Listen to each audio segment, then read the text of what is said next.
दोस्तों नमस्कार। भारत के राजनीति में एक बार फिर से अग्निवीर मुद्दा तेज हो गया है और इसको लेकर के काफ़ी चर्चा हो रही है। सियासत भी काफ़ी इस पर गर्म हो चुका है और सत्ता पक्ष और विपक्ष दोनों ही इस चीज़ को लेकर के अपने अपने पॉइंट्स यहाँ पर रखने की कोशिश कर रहे हैं, लेकिन हकीकत क्या है उसको इस वीडियो के अंदर समझने की कोशिश करेंगे। और जो अभी रिसेंट डेवलपमेंट्स हैं कि क्यों आखिर ये चर्चा में आ गया अचानक से, उसको भी समझने की कोशिश करेंगे। टोटल इस वीडियो के अंदर टोटल 4 ऐसे पक्ष हैं जो कि इस योजना को लेकर के अभी चर्चा में है और उन चारों ही पक्षों के बारे में हम चर्चा करने वाले हैं। सबसे पहले इसमें सत्ता पक्ष है, इसके बाद विपक्ष है और फिर तीसरा पक्ष सेना का है। सेना ने भी इस चीज़ को लेकर के एक बयान जारी किया है इन तमाम बिंदुओं को लेकर के।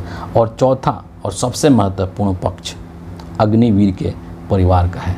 जिस अग्निवीर की शहादत हुई है उसके परिवार का बयान है और वो क्या सोचते हैं इस चीज़ को लेकर के, इस पर भी हम डिस्कस करेंगे। लेकिन सबसे जो पहली चीज़ है वो हम यहाँ पर विपक्ष को यहाँ पर रखेंगे। एलओपी जो लीडर ऑफ ऑपोजिशन है, नेता प्रतिपक्ष हैं राहुल गांधी, उनके बयान को रखेंगे क्योंकि राहुल गांधी वो इंसान है जो कि डे 1 से ही इस अग्निवीर योजना को लेकर के विरोध करते आ रहे हैं। आपको याद होगा कि जब लास्ट ईयर इस योजना को लाया गया था तो संसद के अंदर राहुल गांधी ने अपना जो भाषण दिया था, जो स्पीच दिया था, उसी वक्त उन्होंने ये कहा था कि ये जो अग्निवीर योजना है ये सेना का योजना नहीं है, ये योजना सेना के अंदर से तैयार नहीं की गई है, बल्कि ये नरेंद्र मोदी के द्वारा बनाई गई योजना है जो कि सेना के ऊपर ज़बरदस्ती थोपी गई है।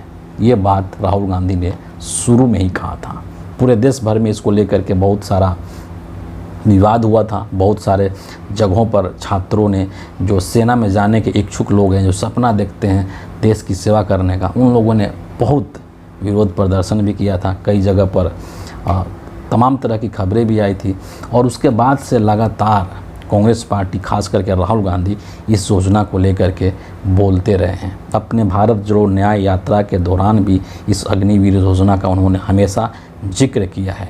और ये जो चुनाव हुआ था 2024 के अंदर, जो लोकसभा का, इस चुनाव के अंदर भी जो इंडिया अलायंस था और जो कांग्रेस पार्टी की तरफ से खासकर जो राहुल गांधी थे, वो हमेशा से ये चीज़ बहुत ही प्रबलता के साथ, बहुत ही मुखरता के साथ बोल रहे थे कि जैसे ही इंडिया अलायंस की सरकार बनेगी हम इस अग्निवीर योजना को ख़त्म कर देंगे, इस अग्निवीर योजना को हम डस्टबिन में डाल देंगे। फिर जब चुनाव के पश्चात रिजल्ट आया और सरकार बनी एनडीए की, मोदी जी तीसरी बार प्रधानमंत्री बने और उसके बाद राहुल गांधी इस बार जब एलओपी बने, नेता प्रतिपक्ष बने, और बतौर नेता प्रतिपक्ष जब उन्होंने संसद भवन के अंदर, लोकसभा के अंदर जब भाषण दिया था तो देश के तमाम मुद्दों के साथ साथ उन्होंने इस अग्निवीर मुद्दा को एक बार फिर से उठाया था। और उठाते हुए उन्होंने ये सवाल पूछा था सरकार से और इसके बारे में जो खामियां हैं उसको भी उजागर करने की कोशिश करी थी। राहुल गांधी ने कहा था कि जो वर्तमान में हिंदुस्तान की सरकार है वो शहीदों के बीच में, 2 शहीदों के बीच में भेदभाव कर रही है। मतलब एक जो नियमित तौर पर जो सैनिक है वो जब उसकी जान जाती है ड्यूटी करते हुए तो उसको शहीद का दर्जा दिया जाता है, लेकिन जब एक अग्निवीर स्कीम्स के तहत कोई युवा सेना में जाता है और उसकी जब जान चली जाती है तो उसको शहीद का दर्जा नहीं दिया जाता है। इतना ही नहीं, अग्निवीर स्कीम्स के माध्यम से जो युवा जाते हैं उनको किसी भी तरीके की सुविधा नहीं दी जाती है जो सुविधाएं एक रेगुलर सैनिकों को दी जाती है, सेना के जवानों को दी जाती है। ना तो कैंटीन की सुविधा मिलती है और ना ही पेंशन की सुविधा मिलती है और ना ही अन्य जो सुविधाएं मिलनी चाहिए वो इन अग्निवीर योजना के तहत गए हुए जवानों को नहीं मिलता है। ये तमाम चीज़ें उन्होंने राहुल गांधी ने सदन के अंदर, लोकसभा के अंदर जब उन्होंने कही थी तो इस चीज़ को लेकर के सरकार के तरफ से, है ना, सरकार मतलब कि यहाँ पर जो रक्षा मंत्री है राजनाथ सिंह, उन्होंने बीच भाषण में, जब राहुल गांधी अपना स्पीच दे रहे थे तो बीच भाषण में राजनाथ सिंह उठ करके खड़ा हुए थे और खड़ा होकर के उन्होंने ये कहा था कि गलत और भ्रामक बातें एलओपी के द्वारा की जा रही है, यानी कि नेता प्रतिपक्ष राहुल गांधी के द्वारा इस सदन में एक भ्रामक बात कही जा रही है जो कि सच नहीं है।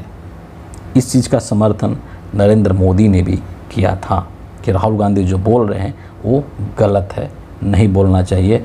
और इतना ही नहीं, गृह मंत्री ने भी ये बात कही थी कि सदन के अंदर गलत बयानबाजी की जा रही है नेता प्रतिपक्ष के द्वारा। लेकिन ये मामला यहीं तक नहीं रुका है और राहुल गांधी ने कोई भी बात उसमें गलत नहीं कही है। इस चीज़ को भी आप यहाँ पर समझ लीजिए। राहुल गांधी ने एक घटना का जिक्र किया था जो कि इस पूरे मुद्दे में तीसरा पक्ष है, यानी अग्निवीर जो परिवार है उसका पक्ष उन्होंने यहाँ पर रखा था। और उन्होंने ये बताया था कि पंजाब की ये घटना है। पंजाब में एक छोटा सा गांव है लुधियाना के पास, रामगढ़ सरदार गांव, और यहाँ पर एक परिवार रहता है चरणजीत सिंह का, और उन्हीं का एक बेटा था जिसका नाम है अजय कुमार, जो कि शहीद हो गया था जनवरी 2024 को जम्मू कश्मीर में राजौरी में बारूदी सुरंग के विस्फोट के कारण उसकी जान चली गई थी। इस घटना का जिक्र राहुल गांधी ने किया था और राहुल गांधी खुद इस घर में गए थे, इसके परिवार के लोगों से, इनके पिता से मिले थे, उनकी जो बहनें हैं उनसे वो मिल कर के आए थे और वही उनकी जो फीलिंग थी उसी चीज़ को संसद के अंदर, लोकसभा के अंदर राहुल गांधी बताने की कोशिश कर रहे थे और उन्हीं के बातों को रख रहे थे। राहुल गांधी ने एक और बड़ी ही ज़बरदस्त लाइन का इस्तेमाल किया था।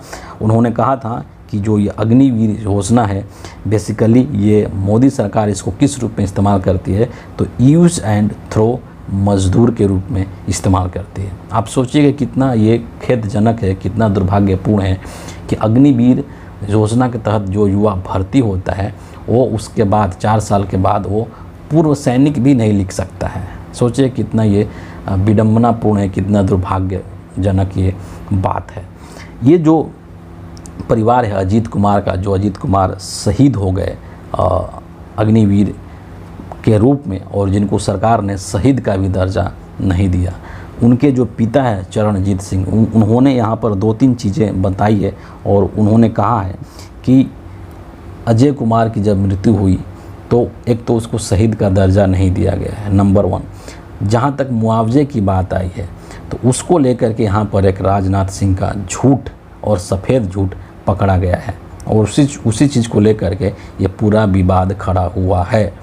जो चरणजीत सिंह है उन्होंने ये साफ तौर पर कहा कि पंजाब सरकार के द्वारा उनको 1 करोड़ रुपये का मुआवजा दिया गया है और केंद्र सरकार के द्वारा 48 लाख का मुआवजा दिया गया है। जबकि सदन के अंदर, लोकसभा के अंदर जो राजनाथ सिंह रक्षा मंत्री हैं, उन्होंने कहा था कि 1 करोड़ रुपया दिया गया है और इस चीज़ को जो राजनाथ सिंह ने 1 करोड़ रुपया देने की बात कही थी, उसको यहाँ पर जो अजीत कुमार के पिता हैं चरणजीत सिंह, उन्होंने भी यहाँ पर उसका खंडन किया है कि जो रक्षा मंत्री ने बयान दिया है वो गलत है, हमें 1 करोड़ रुपया नहीं दिया गया है।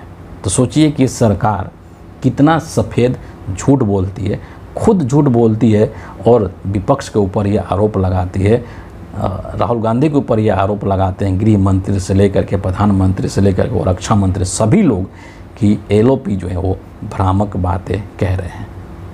आप खुद सोच सकते हैं कि कौन सही बोल रहा है, कौन गलत बोल रहा है। इतना ही नहीं, जो चरणजीत सिंह है उनका ये भी कहना है कि सरकार की तरफ से एक होता है ना कि कुछ शोक संदेश, शोक पत्र या सांत्वना वाली जो बात होती है वो सब कुछ नहीं फॉर्मेलिटी किया गया, कोई फॉर्मेलिटीज़ नहीं किया गया।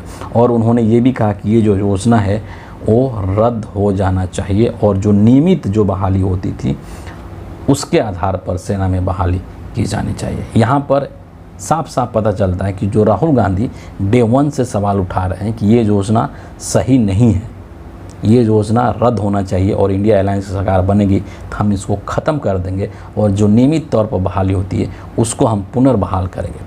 वही बात यहाँ पर अग्निवीर अजय कुमार के जो पिता है चरणजीत सिंह, वो भी यही कहते हुए नज़र आ रहे हैं।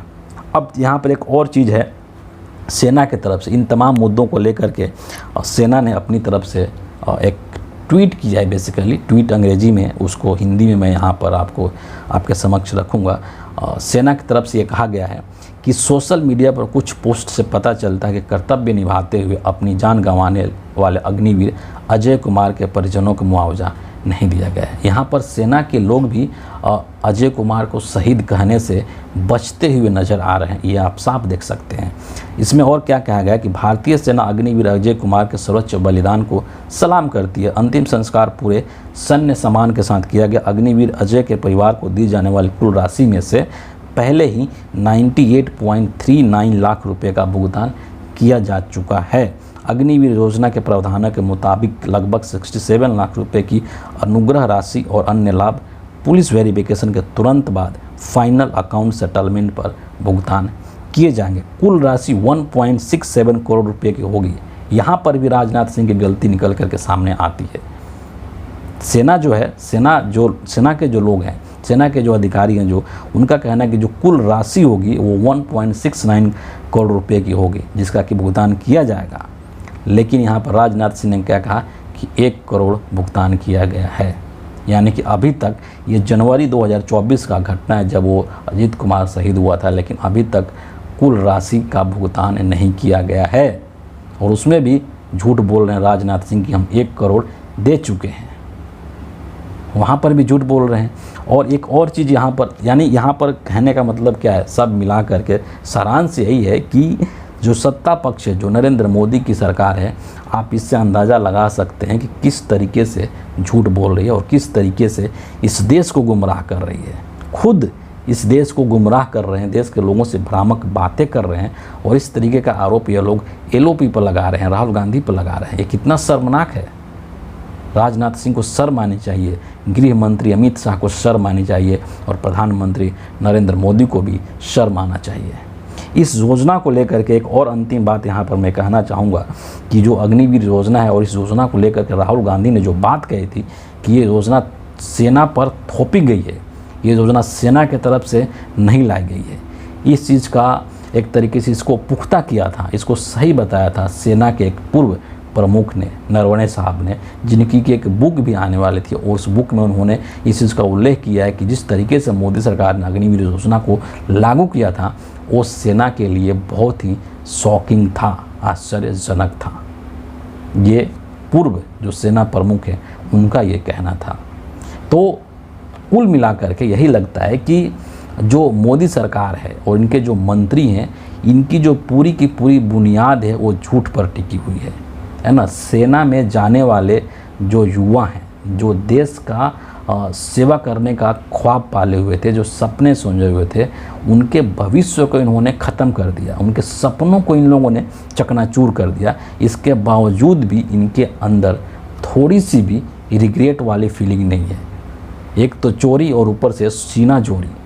आप एक नियमित बहाली को 4 साल की नौकरी में तब्दील कर देते हैं, और फिर उसके बाद आप झूठ भी लगातार बोलते हैं। ये कितना शर्मनाक है। लेकिन पूरी बेशर्मी